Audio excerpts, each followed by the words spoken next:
Berikutnya, densitas ini sangat berperan di dalam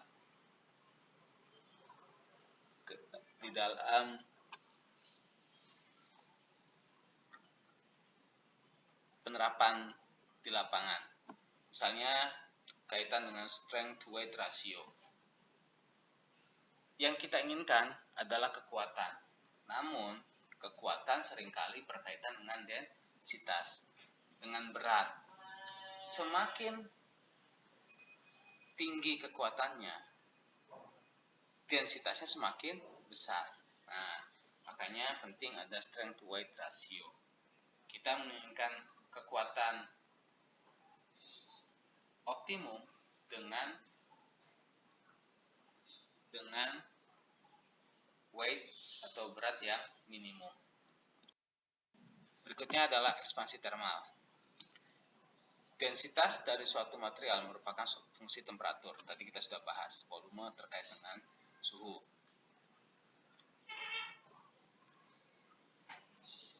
Hal ini kemudian kita gambarkan sebagai koefisien ekspansi termal, alfa kita sebut.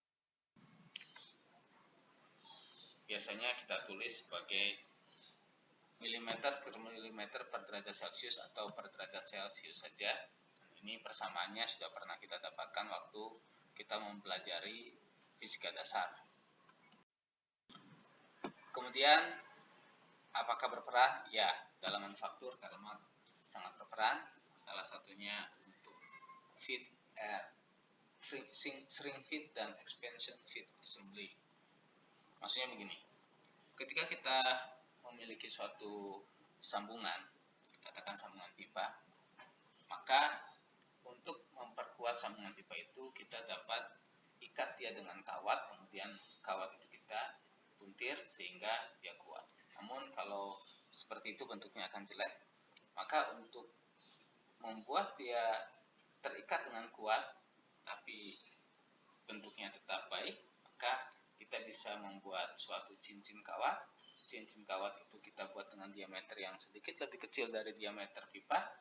Kemudian untuk memasukkan, kita panaskan kawat itu, setelah dipanaskan, jari-jarinya membesar, kita masukkan, kemudian didinginkan. Sehingga dia menjadi kecil dan mengikat dengan kuat.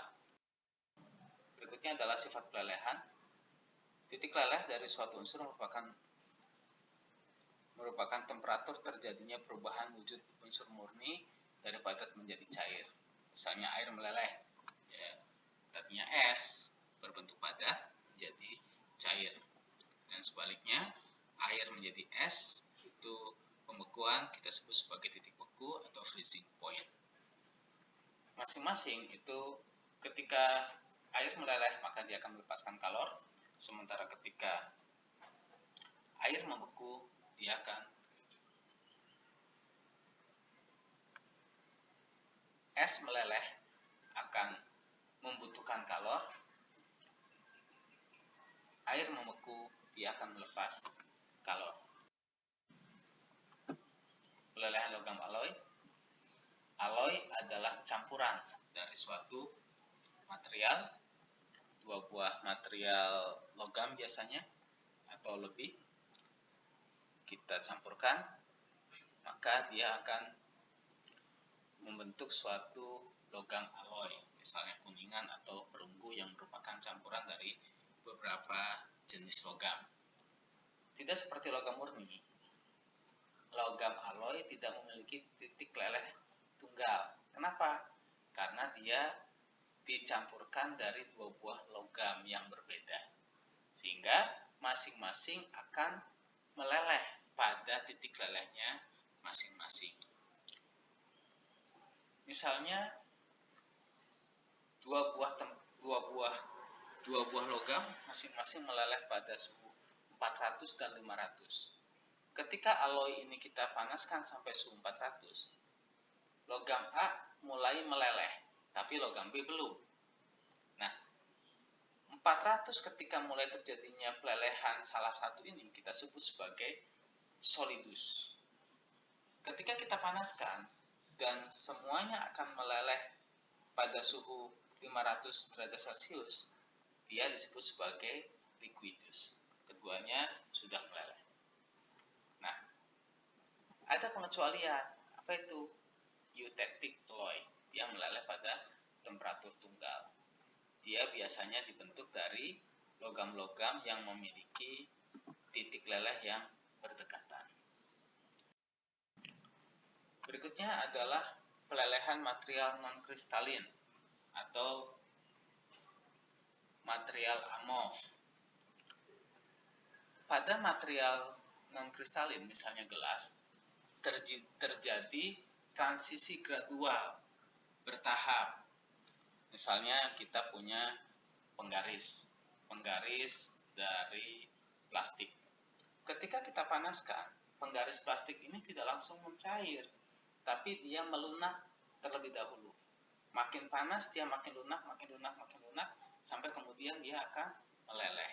Nah, ketika sudah mendekati titik lelehnya, sifat plastisnya ini akan semakin meningkat.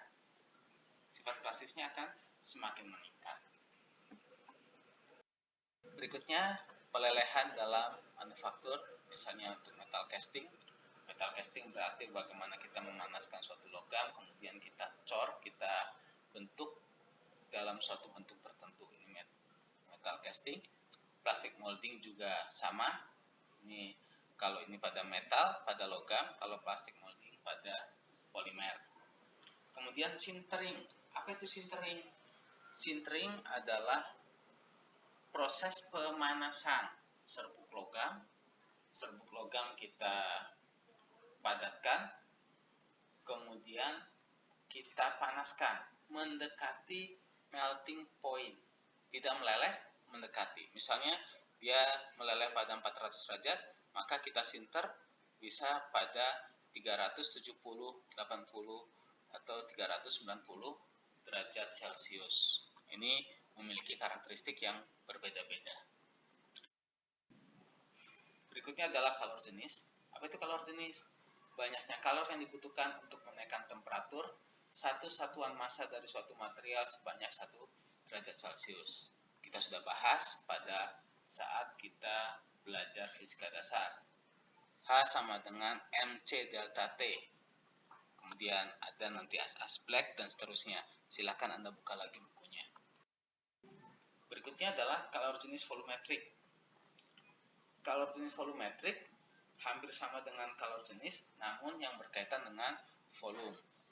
Kalor jenis volumetrik ini Rho kali C, di mana Rho adalah densitas dari bahan, kemudian C adalah kalor jenis. C-nya C kecil, kalau C besar itu kapasitas kalor.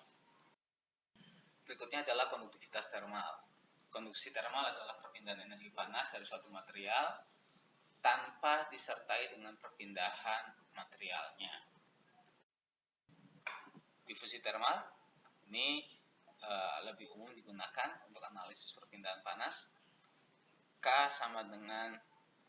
besar sama dengan K kecil per Rho kali C. Sifat termal merupakan faktor penting dalam manufaktur karena banyak proses menghasilkan panas sebagai efek samping. Misalnya kita bicara onderdil sepeda motor.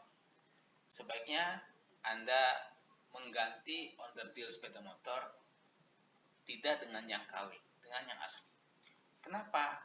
Karena yang KW ini memiliki sifat termal yang berbeda dengan yang asli, yang ori.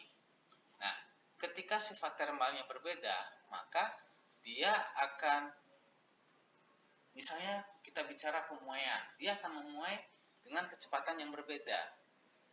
Biasanya yang KW ini lebih cepat memuai, sehingga akan membahayakan mesin karena perputaran mesin terganggu, ukuran geliginya menjadi berbeda.